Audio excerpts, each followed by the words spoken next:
Zibanejad do nothing for 20 seconds. Bottom of the screen, right here, 93 blue. There he is. Okay, he's gonna hide. He's looking for easy backdoor plays. Doesn't really want to get his hands dirty. I don't know what the fuck that was. Okay, Mika. DJing in Ibiza all summer. Here we go. Bear down. Shot. This is the easiest I've ever had to answer. I'm going to say beer. I can't even begin to describe. I'm actually going to go crazy. I'm going to buy everybody around on this one. Back to our NHL Bar Talk, guys, and Big Apple Hockey's Bar Talk. We're gauging our confidence on topics based on our choice of drink. Are you so confident that you're buying around? So have a beer. Oh, my God. Give me a shot. Play along in the comments down below, everybody. And let's start with what I mentioned before about Sean Avery really taking Mika Zibanejad to task on Twitter. And, you know, I'm not going to say he doesn't have a point, and his frustration kind of really showed right there. Philk, the Rangers should replace Mika Zibanejad with Alexei Lafreniere on power play 1. I'm going to go with beer. I want to say round, but I do think that it's early and there is time for him to get his act together.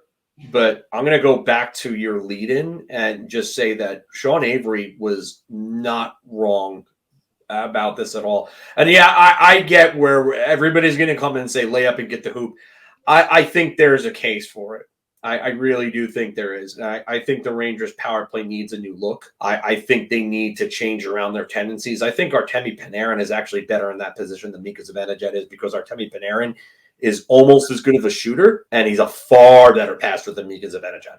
I think he gives them a better look there on the left-hand side.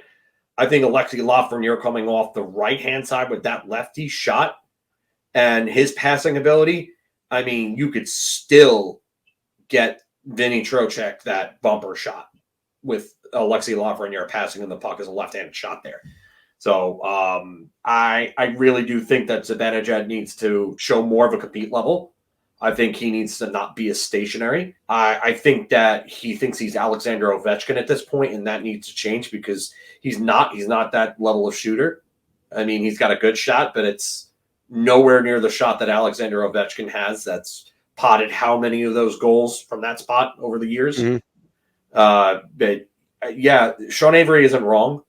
But I think if this trend continues where the power play looks disfigured and he just looks like he's not getting to pucks and winning battles along the boards when the defenseman steps up, I think at that point maybe they should revisit a change at that point. But I think Lafreniere needs to get on power play 1 either way. I've been saying that for a while, but Anthony, first, your thoughts on this? I'm going to say round. I think, Lafreniere is looking like he's going to take another step from last year.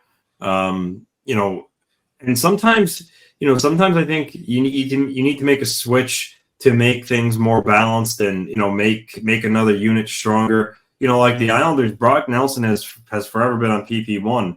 Now with Duclair and Siplikov here, they made a change. And, Nelson's actually on the second unit and they move things around. And I think that more evenly distributes some of the talent. And I think with the Rangers, if you move Lafreniere on the first unit and put Zibanejad on the second unit, you might, maybe get some more production out of that second unit when they're out there. So, that, and then obviously also I really don't like his work ethic lately, dating back to the playoffs last year. So for me, I would make the change. You guys are not wrong on any of this. It's still going to be a little bit too early. I'm going to go shot, but it's a shot for right now, guys, because yes, he does need to change. Yes, he does need to improve that work ethic. It's just with him. Look, he's had so much success from that spot before. The Rangers do know they could switch it up. They can move Panarin over there. They can move Zibanejad to the bumper if they want. They can move Zibanejad to power play 2 and make 2 good power play units and not 1. And you can do that now when you got Riley Smith in front of the net. And Lafreniere has to get to power play 1, especially if you're going to pay him, and especially if you're going to treat him like the number 1 overall pick that he was. Speaking about Brocktober and what Brock Nelson has done, he scored twice in Colorado. He now has 277 career goals, trails Denis Potvin for third all time. Brock Nelson will pass Denis Potvin by season's end. Mr. LaRocco. Nelson needs 33 goals to pass Potvin for third all time. I'm gonna say round. I mean, that would mean Nelson finishes the season with 35 goals, as he's got 2 already.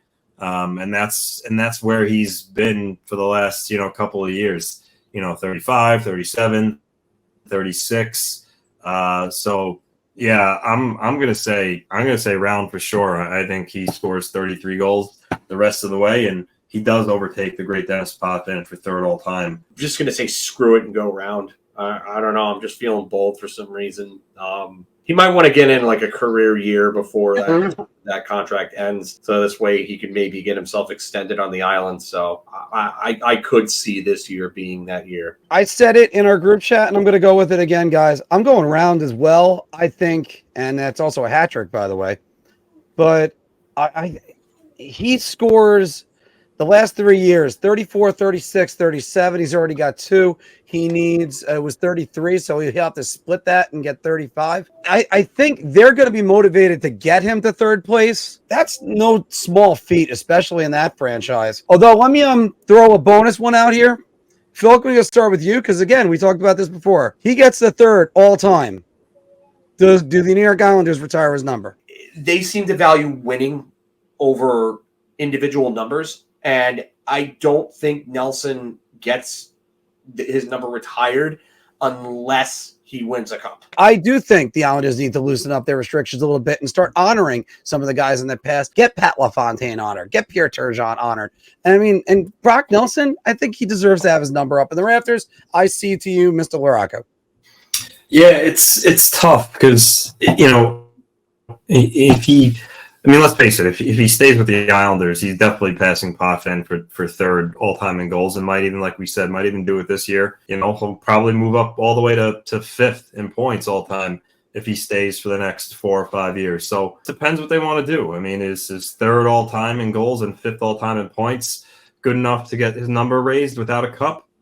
I don't know. I guess that would be ownership's decision, or whoever's the GM long after Nelson's retired. It'll certainly be close. There's no doubt that if he doesn't get retired, he'll definitely be in the Islanders Hall of Fame. Because remember, the Islanders have a separate Islanders Hall of Fame where the numbers aren't in the rafters; they're just recognized elsewhere. So, but yeah, winning a cup would seal it. Then I think he would definitely get his number retired. But yeah. No cup.